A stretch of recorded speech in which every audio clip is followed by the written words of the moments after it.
The British Hound Sports Association have run 3 trail laying demonstration days, which included 6 different packs of hounds, and the results of which you're about to see in this following film.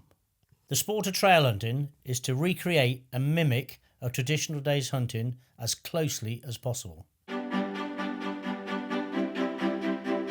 So the first pack to demonstrate was the Barlow, and their preferred method of laying their trail was from a bicycle, as we can see here. And this trail was laid a good hour before the hounds were actually laid on.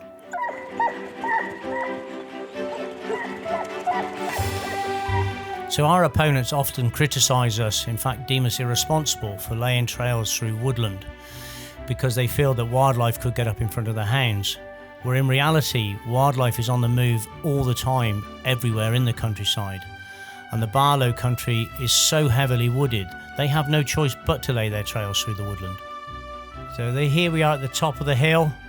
The hounds are now, they're struggling to find this line. A lot of vehicles here that will have arrived since the line was laid.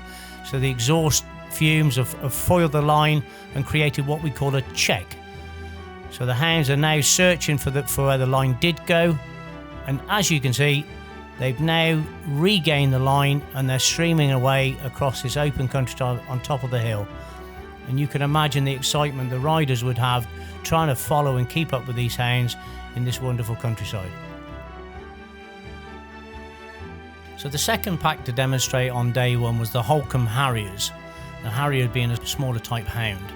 And their preferred method, as we can see here in the film, is lay their trail from the back of a horse. Benefits to this, it can get places where maybe a quad bike or a runner might struggle. So the hounds are brought in to the start of this trail line,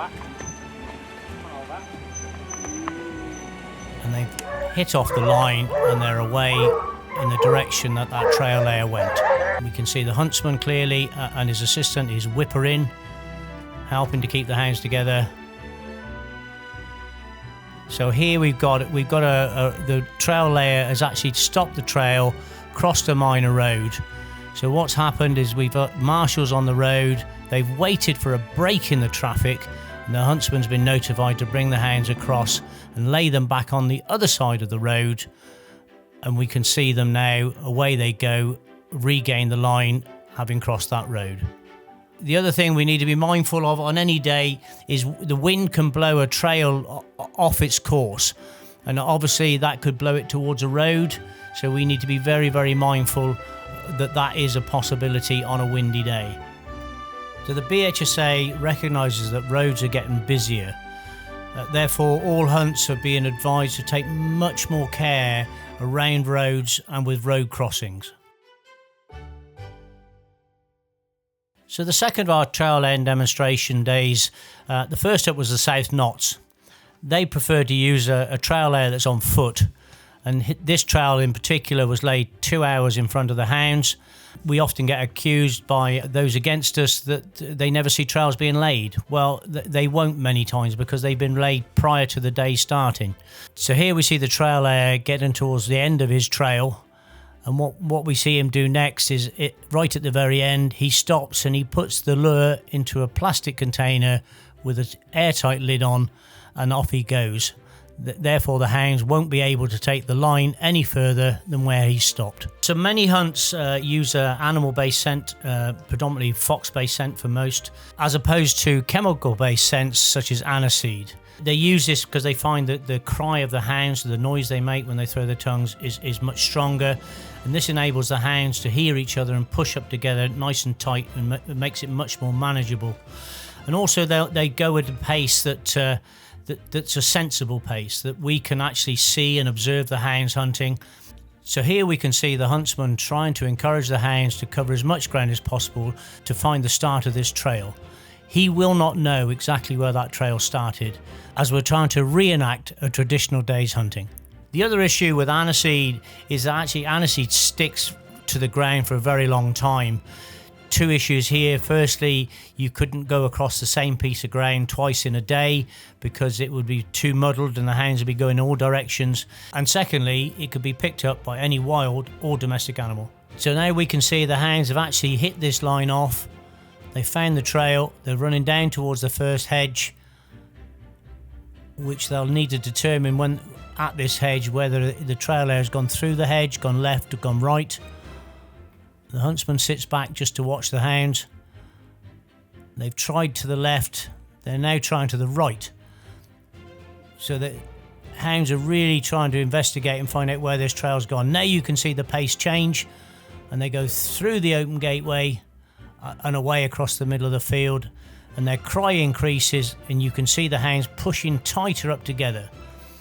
What can affect any day's hunting is weather conditions. Some days it might be hot, might be dry, might be wet, might be windy, and this all affects the scent. Some days hounds will run really fast, and some days they'll really struggle at a walking pace. Other factors that affect our day, a livestock in a field, it might have been muck spread, it might have had fertiliser put on it. Lots of factors in here. But this is what makes it interesting for us, because we are reenacting a traditional day's hunting, and we want it to be challenging for the hounds and for the huntsman. Here we are now, they've come to the second hedge, and it has actually gone through the hedge. The trailhead obviously crawled through the bottom, and away they go into the bottom of the next field. Here we are, they're just casting again in the bottom of this field. They've just briefly lost the line again. Trailhead might have just picked it up and carried it for a little ways, just to fool them. They're coming back to where they last spoke on the line.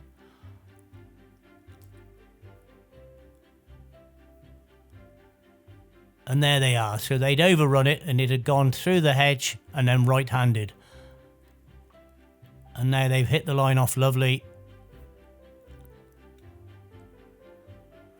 And they're making their way up to where we saw the trail layer stop and put the lure into his plastic box.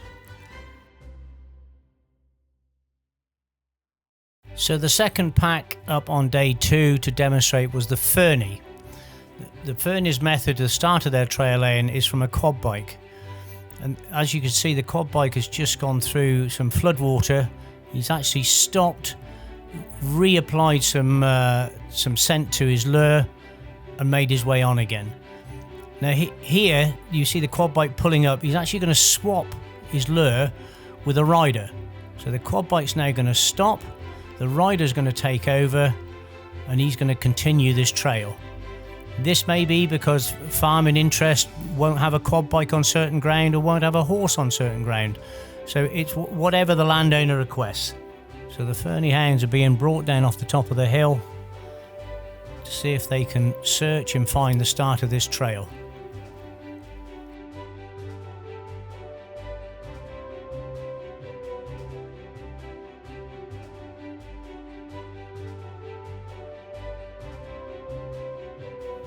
The huntsman's letting the hounds spread out right across the field at quite a steady pace to see if they can just recover the start of this trail line.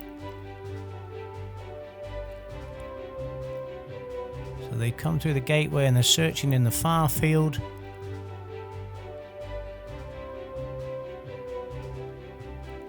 And now the huntsman's asking them to come back towards him because he obviously wants to try them into the near field.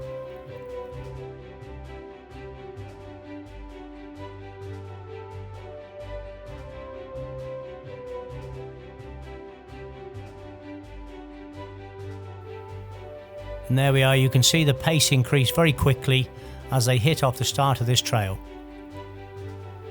So now we can see the hounds are just starting to slow down and go in a bit of a circle. They've lost this line and they're going to try and cast themselves around, cover as much ground as they can to recover it. They may need intervention from the huntsman, maybe not. And this can take 10, 15 minutes sometimes to recover, and sometimes they don't recover it. But this is what makes it interesting for us again. You know, we are reenacting a traditional day's hunting. Many people come out to watch the hounds work, you know, not just to ride a horse and cross the country. Some people come to watch their puppies that they've had at home on the farm at walk as youngsters, watch them work. Older people come out in their cars to sit and watch the hounds work. They get a lot of enjoyment from this. It's a very big picture. Also, there's many foot packs in the country, so there is no horses involved anyway, and they're on their feet keeping up with the hounds, and so you know they're at close quarters with them, and they get a lot of enjoyment from that. Okay, so we can see the Fernie hounds coming down into the bottom now, just trying to recover this line.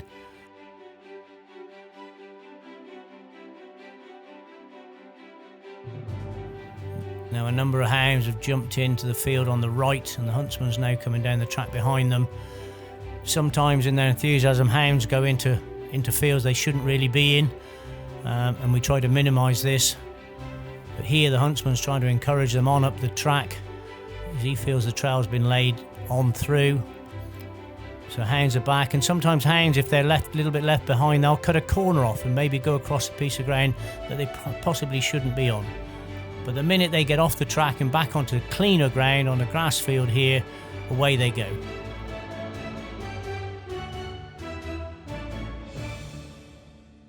So the third of our trail end days for demonstrations was in North Yorkshire, and the first up was the Zetland. Here was a very different day. It was very murky, dank sort of a day, and we can see the Zetland hounds arriving in a very calm and collected manner.